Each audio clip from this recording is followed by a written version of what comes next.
think 7 years. I would say 7 years. 8 years.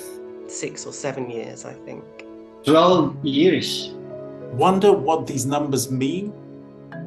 This is the typical number of years it takes for someone with axial spondyloarthritis to get a diagnosis. It is a chronic inflammatory disease that causes pain and stiffness in the spine and sacroiliac joints, but it can affect other parts of the body, including knees, hands, wrists, ankles. It tends to present in people's early 20s and 30s, and it can be a progressive condition for patients as well. Axial spondyloarthritis is an umbrella term that has two broad classifications.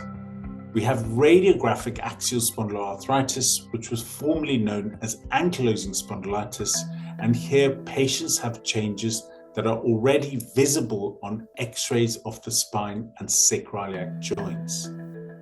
In the other classification, which is non-radiographic axial spondyloarthritis, X-rays are frequently normal, but the changes are predominantly seen on the MRI scan of both the spine and sacroiliac joints.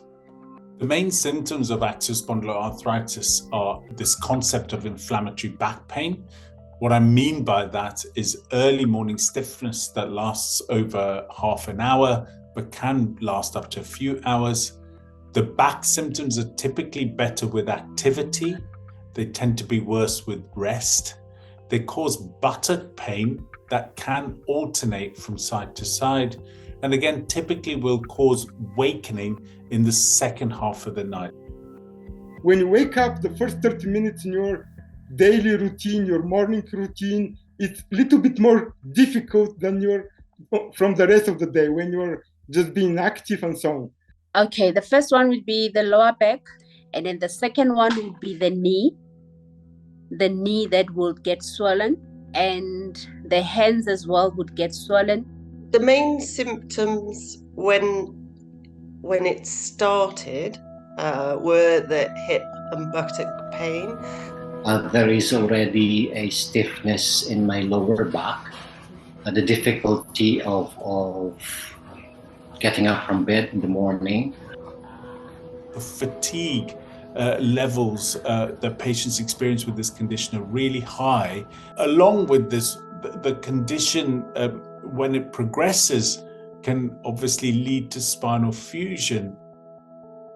We also have to remember that patients can have had eye conditions such as anterior uveitis, skin conditions such as psoriasis, and bowel conditions such as Crohn's disease and ulcerative colitis.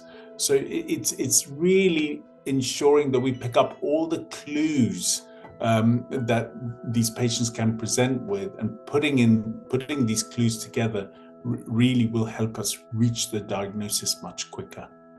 Axial spondyloarthritis can present like many other conditions, and it's due to the non-specific presentation that can lead to a significant delay in diagnosis.